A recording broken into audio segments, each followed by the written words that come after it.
does a flooded car catch fire? Well, when disasters such as Hurricane Helene rip into a community, there's almost always an automotive impact. Often it's a dealership that's damaged, or auto parts plants get shut down, and sometimes an assembly plant goes down or auto parts stores are flooded out.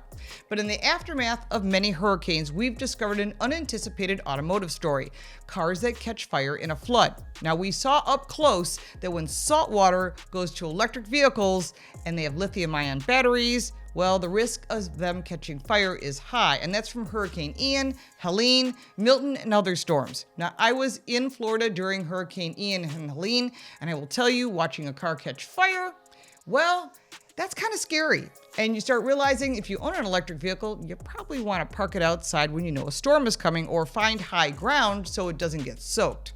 Florida has seen at least 16 lithium-ion battery fires in the wake of Hurricane Helene, 6 associated with electric vehicles, because yes, it can happen to hybrids as well as regular gasoline vehicles because they have that 48-volt architecture.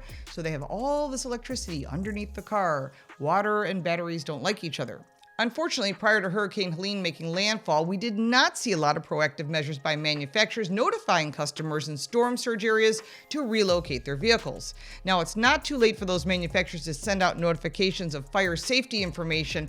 They need to do it before the storm hits whatever area of the country or whatever area of the world. This is information we got from Florida Fire Marshal Jimmy Petronas. If you own an electric vehicle, your EV can be impacted by a storm surge. You will need to get it towed away. Don't try to start a flooded car, no matter what type of vehicle. The salt water can compromise not just lithium-ion batteries, but the vehicle in itself. But if it does get into an electric vehicle, it can lead to something called thermal runaway, and that can burn down your home. Now, this includes scooters, e-bikes, golf carts, and even tools. So get it away from your home. Now, if your electric vehicle or e-bike, scooter, power drills, or other battery-operated tools get wet during the storm, move them to a safe area or out of your garage as soon as possible. Now, saltwater exposure can damage these batteries, causing fires that ignite without any notice, even days or weeks later. A Florida fire marshal calls electric vehicles ticking time bombs. Amid Hurricane Milton flooding, residents and first responders are being cautioned about an alarming fire hazard with lithium-ion batteries, electric vehicles, as well as hybrid and fuel cell vehicles in preparation for Hurricane Milton. Now that we're past that, we're still seeing fires occur, and there's no notice. They just start because of salt water impacting these batteries. The fire marshal's warning comes after prior incidents of floodwaters causing electric vehicles to burst into flames. Florida officials have confirmed 48 lithium-ion battery fires related during the storm surge. Now, I'm telling you this not to deter you from buying an electric vehicle, but to be aware that water and batteries are just not friends. And if an electric vehicle is inside your home or underneath your condo, or it's in a building and it catches fire in the middle of the storm, there's going to be nothing more than the disaster of the fire on top of the flooding. So if you do have these vehicles, try to find a safe place away from all this at a high location, maybe even in a parking garage that's away from the storm and the water. Hurricane Ian in 2022 caused various degrees of damage to between 3,000 and 5,000 electric vehicles in Florida, with 600 vehicles deemed a total loss and 36 catching on fire with no notice. And this is according to the National Highway Traffic Safety Administration, also known as NHTSA. In several instances, the fire erupted while the impacted electric vehicle were being towed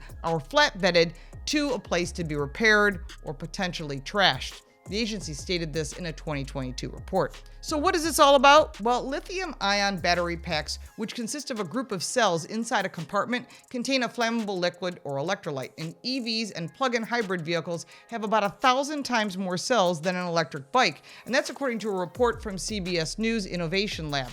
Higher energy batteries with more cells are a greater risk of failure.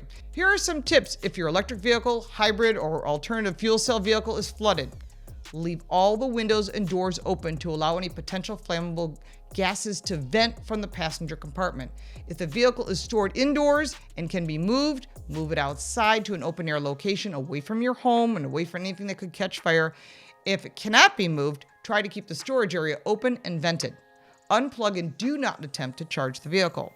Disable the vehicle by chocking the wheels and placing the gear shift in park, and removing the ignition key and or disconnecting the 12-volt battery if you can. Now, avoid contact with a high voltage battery, especially if the vehicle is showing signs of damage or overheating. these vehicles that have these types of batteries, it can be really scary. Now, following the manufacturer recommendations of your specific vehicle is most important, but knowing this information before a flood comes or before a hurricane or any other storm comes can save you more than a few headaches. It can save your home, it can save other people's lives, and of course, those first responders and firemen, they're the ones putting themselves at risk to put your vehicle out. If you like this video, give it a like and subscribe for more videos like this one. If you have any questions or comments, I'll be more than happy to answer. You can support me by buying me a cup of coffee. The link is in the description, plus all the links for our website, social media, my book, and our podcast. I'm Lauren Fix. Thank you so much for watching.